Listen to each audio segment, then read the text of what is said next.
เฮ็ดโทรศัพท์ตกน้ำก็เลยปวดแป้งมาได้เห็นบ่เนี่ยเบิ่งดูได้ดีได้เห็นมาเบิ่งFC บ่ให้เอ็ดเดี๋ยวไอ้ทึกเลขก่อนนะสิ1,200,000 1,300,000 1,400,000บางทีอาจจะบางทีไอ้ทึกเลขไอ้ซื้อให้ก็ได้ใช่มือได้สิถึงเล็กสนักป่าเขามันแก้วเอาคือว่าเปิดพัดลมซั่นนะแก้วซื้อหมดแล้ว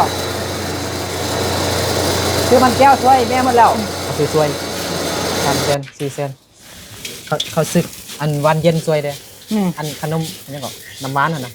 กันแลม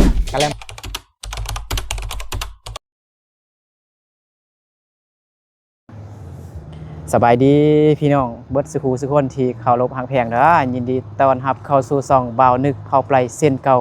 เหมือนเคยเนาะตอนนี้บ่าวนึกก็ยังคงอยู่บ้านกิวแคมเมืองเพียงแขวงสยามบุรีสปปลาวเหนือเนาะวันนี้ก็กลับมาหาน้องคนงามเนาะ น้องไปเยงเนาะนี่เมาเบียร์อยู่พี่น้องเนาะน้องไปเยงเนาะ สบายดีเลยวันนี้มีงานดองก่อนเนาะบ่ม่วนบ่น้องในห้องเพลงบ่ฮะเสียงบ่ดีไปยังของเพลงโอ้ก็เพราะใจของเธอมันยังก็หายไปจื้อหรอกให้น้องฟ้าห้องคนเดียวคือแม่อยู่ในเฮือนบ่แม่ก็มีผู้ใหญ่ใจบุญเพิ่นให้บ่นึกซื้อเป็นอาหารเป็นน้ำอหยังต่างๆพี่น้องเนาะแล้วก็ซื้ออันส้มตำแด้ว่าซั่นเนาะซื้ออันข้าวเปียกห้าทุ่งว่าซั่น5 ทุ่งเนาะให้น้องไปเยงทุ่งนึง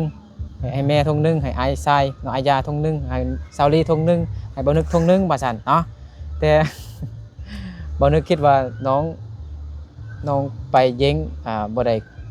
กับเฮือนง่ายหั่นนะเพราะว่าน้องไปช่วยเวียกในงานแต่งงานเนาะของพี่น้องแม่นบ่พี่น้องครับบ่นามสกุลคือกันบ่นามสกุลย่างย่างเฮามันชงแม่น้องไปเยงมันมงชงเนาะแม่มงชงฮู้จักน้องมีชงบ่อยู่น้ำปุยนะนามสกุลน้องเด้ชงคือกันมงชงคือบ่นึกก็เลยบ่นึกก็ต้องขอโทษขออภัยผู้ใหญ่เพิ่นเนาะก็คือไอ้ปุ้นน้องไอ้ปุ้นเพิ่นให้บ่นึกซื้อเป็นของกินกับน้ำอย่างต่างๆเนาะแล้วไอ้ปุ้นก็ให้บ่นึกซื้ออันนั้นสิเมา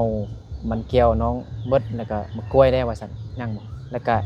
วันเย็นเด้วันเย็นยังบ่ยังเบิ่งมันเงินสิพออยู่บ่คันพอก็ซื้อเบิดนั่นแหละเนาะแต่เรื่องของกินแล้วก็เป็นน้ำแล้วก็ส้มตำอีหยังต่างๆนี่บ่นึกยังบ่ทันได้ซื้อมาให้น้องก็เนาะมีแต่เอาเงินให้น้องไปเยงให้น้องไปเยงซื้อให้แม่อายากินเนาะอ้ายบ่ทันได้กินนำเทื่อเนาะบ่นึกก็ต้องขอโทษขออภัยผู้ใหญ่ใจบุญเพิ่นหลายๆเนาะแจ้งดิบ่ขนาดมันมืดจังซี่เนาะน้องไปเยงยังข้าวปานเจีย มันมีเสียงหยังแม่ซี่เขาแม่ซี่เขาเอาอายาดิอายาไปช่วยแม่ซ้ํเฝ้าเข้าติดต่อแล้วเก็บเงินพูดอะไรไปเก็บเงิน เก็บเงินค่ะเขามาเตะกระโตพูดอะไรได้นะบ่ฮู้ให้กันได้อายาเฮ็ดธุรกิจเตะกระโตคนมงเนี่ยเขามาเล่นกีฬาเตะกระโตนี่เนาะอยู่เวียดนามพุ่นกับนั้นมวยเตะกระโตเก่งตีลังกาปิ้วโคตรเท่เลยโคตรล่อเลยนะไปเศร้าเวียดนามเนี่ยจนเฮ้ย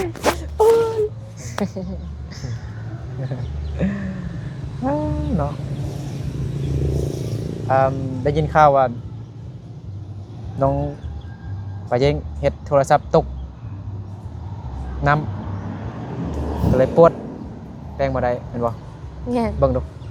ได้เห็นเอามาเบิ่งดู FC เพิ่นเบิ่งดูแม่นแท้บ่กี่ตัวติเอาไว้เบิ่งนี่เด้ ฮะ หน่วยเก้าบ่ โดยตัวเก่า อ่า แต่ว่ามันลิ้นค้างๆอยู่แล้วตัวนั้นน่ะ โอเคเอาไว้อ่า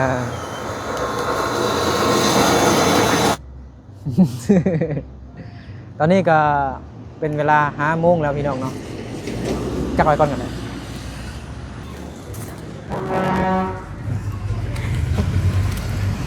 อ๋อฮะเจ้าน้องมีโทรศัพท์2 เครื่องบ่ แม่น ฮะ บ่ฮู้คือกันแบบใส่เคฟใส่แล้วแบบเห็นแต่กองอย่างนี้เราบ่ฮู้บาง นะ บาง เปิดบ่ขึ้นเลย บ่ขึ้นเลย มันตกน้ำ แม่น มีน้องไปเฮ็ดตกอยู่ไสห้วยแม่ง น้องแบบเอาพอดีลมนำน้องวีได้สินะลมนำน้องวีได้สิแล้วเอาโทรศัพท์แบบต่างใส่นี้นะแล้วล้างมือมันแล้วจับโทรศัพท์ได้ไหมจับบดีมันตกใส่ยังก็อัน หิน พอมันใส่อัน แปลนพื้น แม่น ปูนบ่เหมือนบ่ตกใส่อันพื้นปูนบ่แม่นเลย บ่แม่นแบบตกใส่อัน ไม้ นั้นก็ อันใด เล็ก เดี๋ยวถ้าว่าบอลหลังถ้วยหั่นนะ บอลลังถ้วย แม่น ยังบอลลังถ้วย แล้วถ้าจะเอาเดี๋ยวได้หั่นนั่นน่ะ ตกใส่ถ้วยบ่หรือจังได บ่ ฮะ อันนั้นนะค่อยว่าเดี๋ยวได้นะ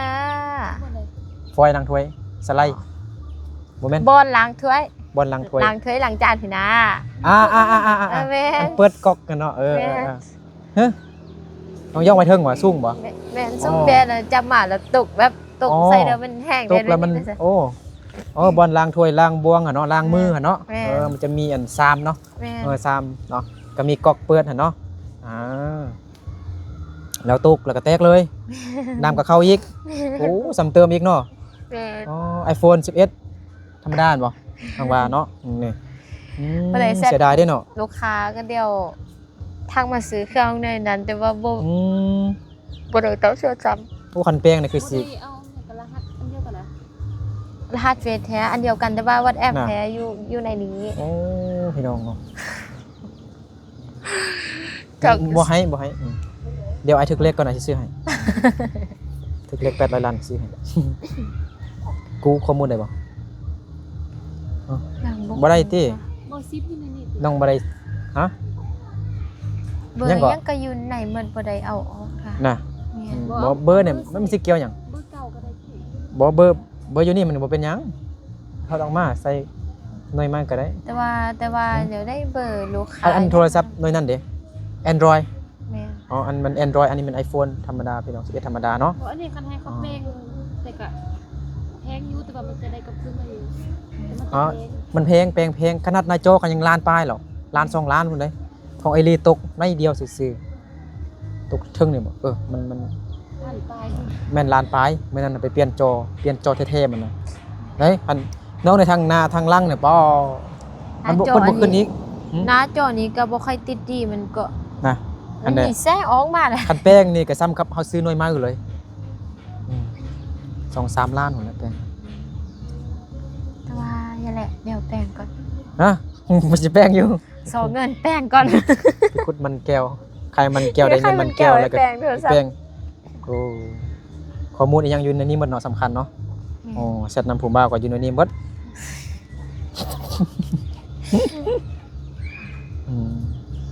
ตกมื้อใด เมื่อวานนี้ เมื่อวานนี้เมื่อคืนนี้ให้มืดขึ้นบ่ บ่ก็บ่ได้ให้ ที่นอนเปียกเบิดบ่ บ่ให้ติบ่ให้คืออัน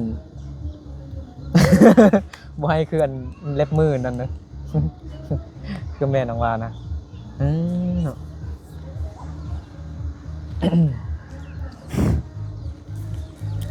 เบิ่งไ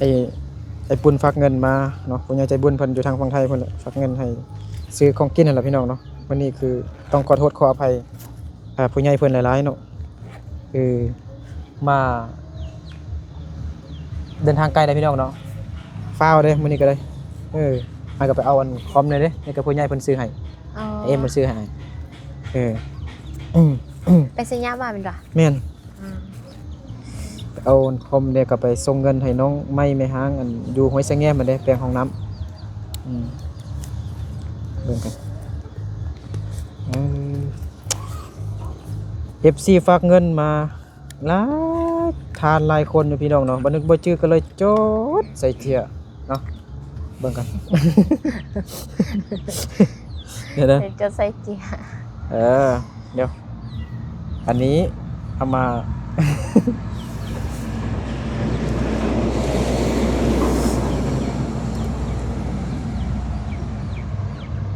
อันนี้เป็นของอันนี้เป็นของไอเอ็มเด้อ 2,000 บาทก็เป็นเงินกีบกับล้าน3แสน1 2 4 5 6 7 8 9 10ล้าน3เด้ออันนี้ของไอเอ็มเด้อ ใจเด้อ โอ้ย ใจเด้อไอเอ็ม โอ้ยเบิ่ง ใจ ต่อไป ของผู้ใดวันนี้ไปมืดมือจนบ่นึกก็ปวดหัวจังหน่อยเลยตอนนี้เอิ่ม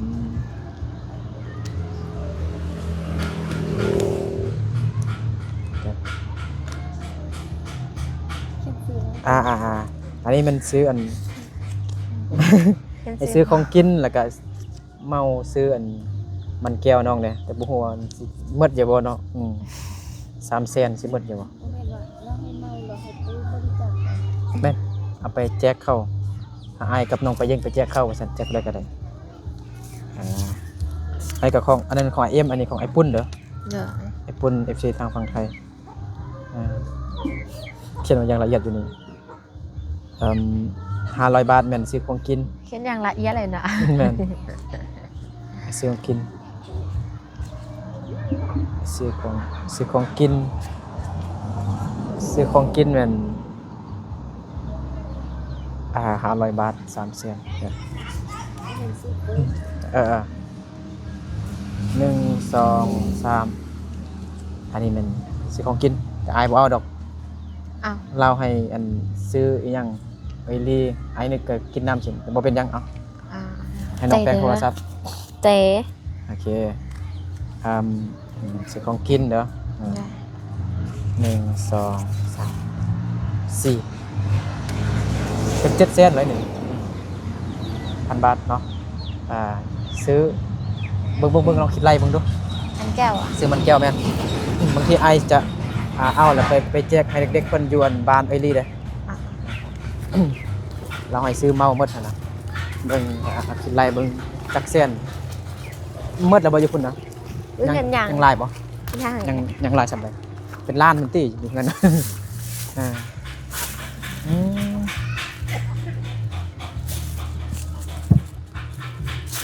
10,000บ่ เอาซ้ำหมัดสาม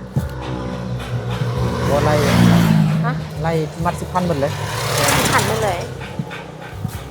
30 40เอาแต่อยู่นี่หมดก็ได้บ่นั่นหรอกคันเงินเลือกเอาให้ไปเจ๊งหมดเลยใส่นี่เลยเนาะ ใส่นี่เลยนับ1 2 มัด 3 มัด 4 มัด 5 มัด บ่มีเทื่อมา 6 มัด พันแม่ 7 มัด 8 9 แสน1แสน1แสน2แสน3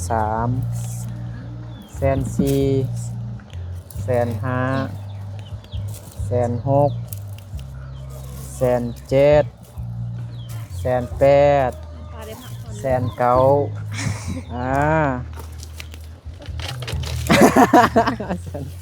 แสน9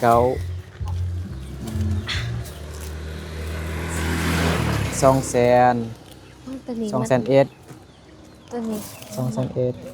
แสน2 2 แสน3 โบแบบ ฮะแบบยังอีก อันนี้ มัน มัน5,000สิ มั นะ น แล้วเอา 5,000 สักมัด10,000 ลองคิดอะไรบ้าง ถ้าได้ก่อนดิ แสนเก่าแล้วบ่ เอา แสนเก่า ซอ แสน2 2 แสน2 2 แสน20,000200,000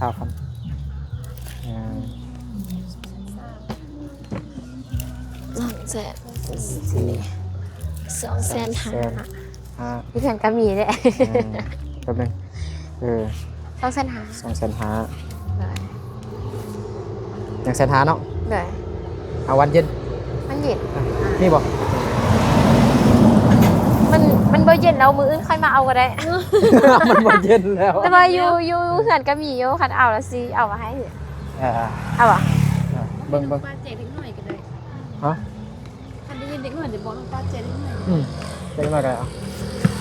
น้องปลาพี่แจ็คเล็กน้อยเลยเอา อ่า ซื้อน้ำน้องปลาแล้วเนาะให้น้องปลา แล้วเอาอีก เขามี บ่ แต่บ่ เอาก็เอาให้ครบแหละ เบิ่งจังได๋วะ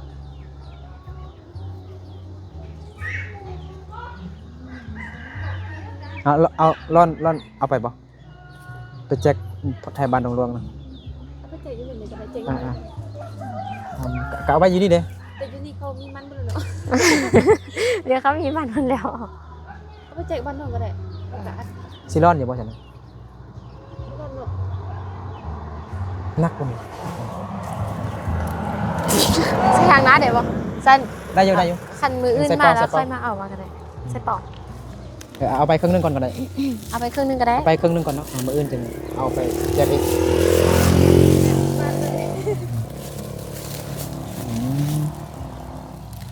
อึ๊บ ตอนนี้ก็ฮอตขั้นตอนที่เฮาเอามาใส่เป่า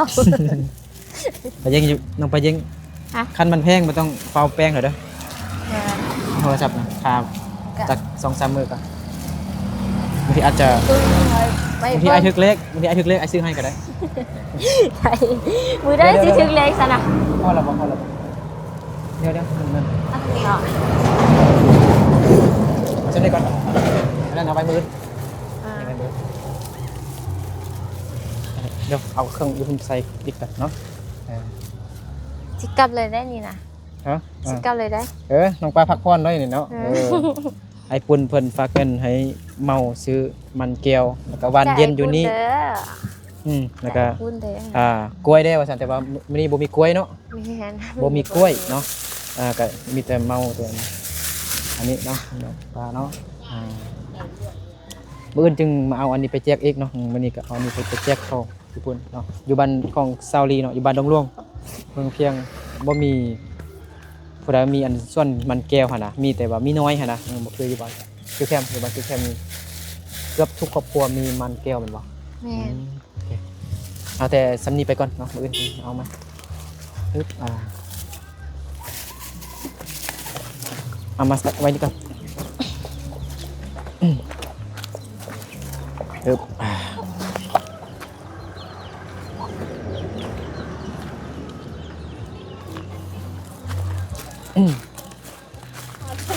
ฮะพักผ่อนเลยเนาะ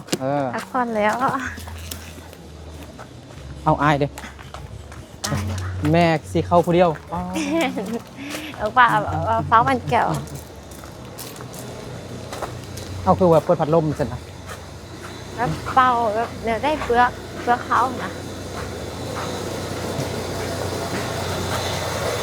แม่สิเข้าไปแล้วเหรอสบายดีเลยสบายดีสบายดีมาจ้าเนาะ มีคุณยายใจดีข้าเจ้ามากหมดแล้ว แก้วซื้อหมดแล้วซื้อมันแก้วช่วยแม่หมดแล้ว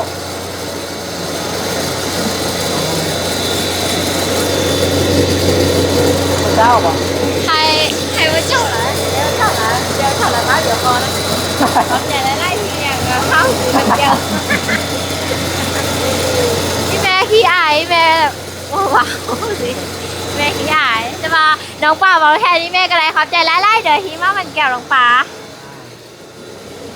มานั่งนี่บนนึงก่อน เดี๋ยวเอายังมาเสร็จก่อน ฮะบ่ใช่เกรดดิ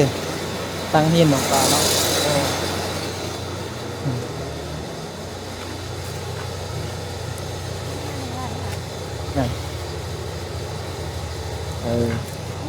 เอาบ่เช็ดก็ได้นะไอ้ว่าน่ะบ่ได้อาบน้ำเถอะนะจักแนวได้ก็ได้ซักเครื่องคือเก่าเบิ่งแม่ขี้ฝุ่นเต็มแล้วอัน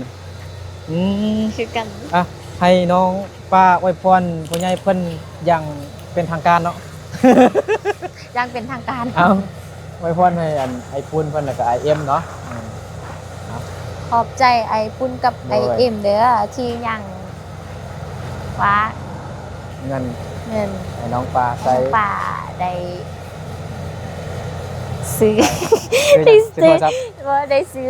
แบบของที่น้องป่ามากสีดาขอบใจละลายเด้อขอให้จงอยู่ดีมีแหงสุขภาพแข็งแรงความเจ็บยาใดความไข้อย่าให้มีข้อให้ล่ำรวยๆเด้อเอาให้น้องป่าหนึ่งเท่าข้อให้ได้ลอยได้พันเท่าเด้อกลับขึ้นเด้อขอบใจซาหุ ใจซะถือพี่น้องขอบใจขอบคุณ FC เพิ่นอยากจะบุญเพิ่นหลายๆเด้อเนาะ FC หลายคนถามเอ้าน้องปลาเย่งมีรถเก๋งเหรอบ่รถของอายเนาะกับไปเพ้อเนาะมีบางล่างคนเนาะ FC เพิ่นถามหลายคนอยู่โอ้น้องปลาเย่งมีรถเก๋งเหรอบ่นี่เราคิดว่าแม่นรถเก๋งของแฟนมันยังแฟนน้องหั่นบ่าวน้องหั่นน่ะรถของอาญาเนาะ ข้อไอ้ยา ของอาญาของไปเพ้อเนาะน้องปลาเย่งมีแต่มอไซค์เนาะ นี่ก็มีแต่แบบไอซื้อให้ไปปักเครื่องสินะ อันนี้ก็เป็นรถอายเนาะ แม่รถไอคือกัน น้องปลาเย่งอยากได้รถก็ต้องหาเงินซื้อเองเนาะ แม่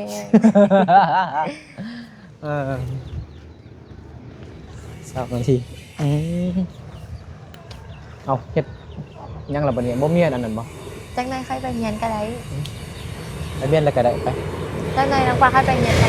อยากสิเรียนช่วยนะ น้องปลาบ่ได้น้องปลาใครไปเรียนได้ สิเรียนช่วยวัน ป้าเรียนเองได้ ฮะมื้อบ่มีคันบ่มีอันเด้เขารักบ่ ก็บ่ฮู้เถอะแบบบ่เคยก็ บ่เคย เรียนตลอดเลย เบิ่งแม่ไปเข้าไปเบิ่งแม่เมื่อกี้มันมีเสียงรบกวนนะไอ้ออกมาน้อง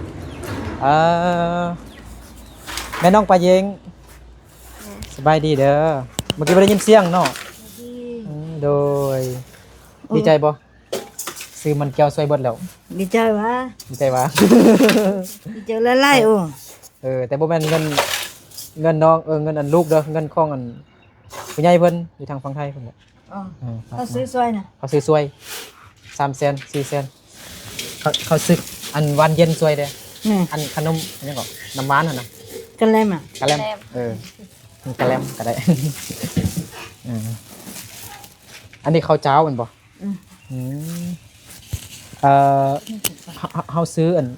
เขาเปลือกหรือว่าของเฮาบ่เขาเปลือกนะเฮาซื้อบ่ เอามาสิ อ๋อ คุณเขาเอามาสิ ของเข้าเข้า สิได้ทำเกลือหมูเกลือไก่ เฮาได้ห้ำซื้อเนาะเฮาเนาะ เอาแต่น้ำ เอาแต่ห้ เอาสิให้เขา ำสิเข้าให้เข้าเนาะอันนี้จักเปานึงบ่ เอานึง เปานึงโอ้ได้หลายเนาะ ให้ไล่ ก็มันจักรูนี่มันก็ได้สาวรูเนาะสาวปลายเนาะ เสาส่งโลเนี่ยอเมริกาเสาส่ง พากันกินข้าวกินน้ำแล้วบ่ กินแล้ว กินแล้วบ่ บ่รู้แล้วตอนนั้น ผู้ใหญ่เพิ่นให้ซื้อของกินให้น้องไปเย้งเดี๋ยวบ่นึกบ่ทันพี่น้องเนาะโอ้ยเดินทางไกลเด้เครื่องกระลายเด้พี่น้องเนาะทางต่างเครื่องให้น้องไปยุ่งเด้ฮะเซาเลยยังใส่หมวกกันน็อกเข้ามาเฮือนเลยมันขับรถจักรอยู่ในเฮือนเนาะมีแต่อันนั้นแหละ นั่งบ่ บ่อยู่นอกกันแม่น้องไปเย้งพักผ่อนก็ได้ เอามันอยู่ตรงนั้น แม่น้องพักผ่อนก็ได้ไปเมียนอันนั้นบ่ไป จังได๋น้องปลาใครไปเรียนก็ได้ บ่ไอเมียนให้นะ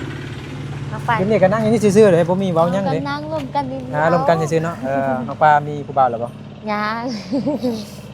โซตือเปอร์เซ็นต์สิ ส่วนตื่นเปอร์เซ็นต์มื้อนี้ไปดองม่วนบ่ ม่วนอยู่ กินเบียร์ได้จักจอกกินมาจักจอก 2จอก 2จอกน้องประยงว่า3จอกว่าซั่นน้องตั้งใจ2จอกอ้าย3จอกน้องประยงว่า2จอกตัวเก่งขนาดเลยผู้สาวบัดคิวเข้มมื้อหน้าก่อนสิเอากล้องวงจรน้อยๆติดใส่ มาติดแว้ กินเบียร์นำผู้บ่าวอยู่หมดเป็น2-3ลังพุ่นแล้วไปถ่ายคลิปแล้วบอกว่ากินแต่จอกเดียวว่าซั่นนึกสิปรับมากขึ้นแล้ว ขนมปังบ่ได้กินหลาย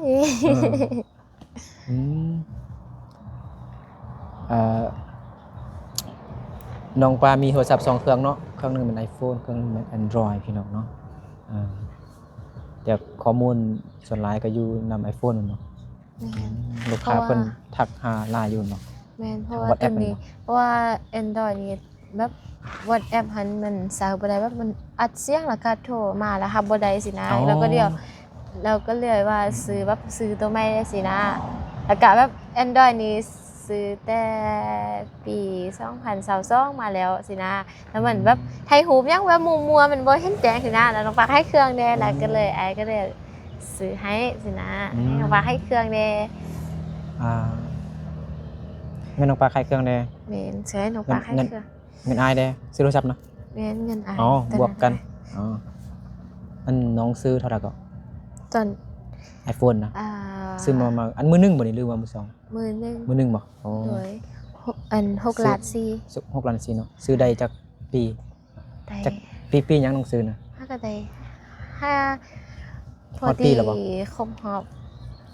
ได้1 ปีแล้ว 1 ปีแล้วบ่ 1 ปีวันที่24เดือน12ที่แล้ว อ๋อ นะ เอาประกันจักเดือนน่ะ 1 ปี 1 ปีอ๋อเอาแป้งได้บ่อันนี้เขาบ่รับแป้งแล้วเนาะ บ่ว่า อันนี้มัน อัน หอยแตก แม่นถ้าว่ามีแบบถ้าเฮาสิมามีปัญหาหยังก็ให้เขาแก้ได้แต่ว่านี้เฮาเฮ็ดตกคือเข้าบ่ แม่นๆมันมีปัญหาแบบอยู่ซื่อๆแล้วมันจะดับมันเปิดบ่ขึ้นอหยังต่างๆบ่เครื่องมันปวดมันอันหยังนั่นแต่เขาน่าจะทำประกันเขาจะแปลงให้แต่อันนี้มันเฮาเฮ็ดตกแตกอีหยังนะครับบ่แปลงให้แล้วจุ่มน้ำอีหยังของอ้ายทำประกันจักปีบ่ถามว่าจักปีปลายบ่โทรศัพท์ ปี6 เดือน ฮะปี6 เดือนบ่ บ่จือเลยอันเอาลงน้ำได้30 เมตรบ่30 เมตรเนี่ย กันน้ำได้ สิบ บ่ สิบน้ำแม่นกันน้ำได้บางทีจับอีหยังเปื้อนแล้วก็ล้าง ใส่สบู่อีหยังล้างคือล้างผักล้างอีหยังนั่นแหละมันมีน้ำมักจับกินอีหยังหั่นน่ะแบบน้ำมันหั่นน่ะมันมึนจับโทรศัพท์คือล้างตลอด มีให้บ่กันน้ำก็เลยเป็นแบบนี้แหละ ใส่ Android มันดีแล้วไอ้ก็ Android มัน iPhone ดิใส่ถ่ายคลิปซื่อๆบ่แม่นเล่นเกม น้องปลาเล่นเกมอยู่บ่ วันนี้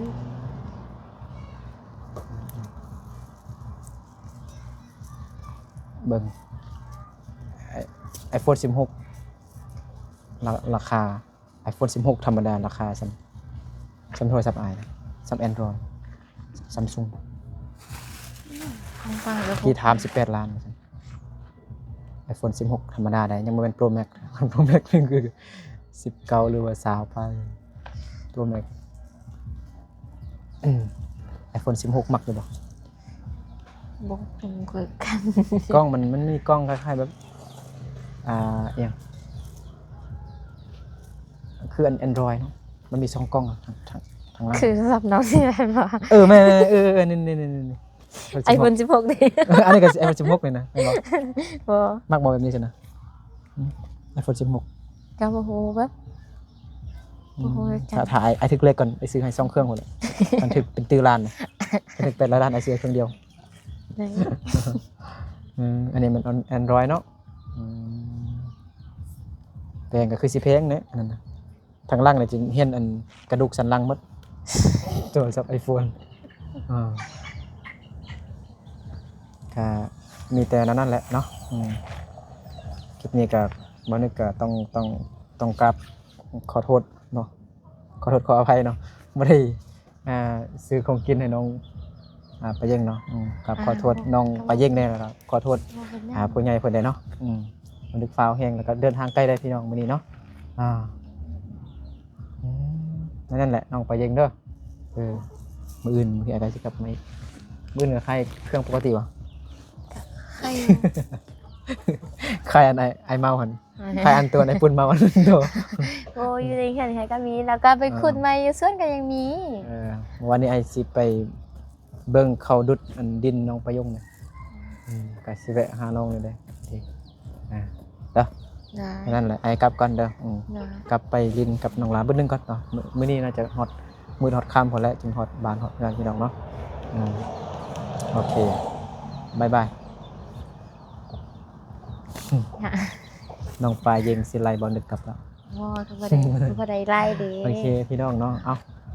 อยู่ดีไม่แห้งเบิดสิครูสุคนเด้อเดี๋ยวบ่นึกเดินทางกลับบ้านก่อนเนาะไปบ๊ายบาย เจอกันคลิปหน้าเด้อ อ่าเจอกันในคลิปต่อไปเด้อบ๊ายบาย บ๊ายบาย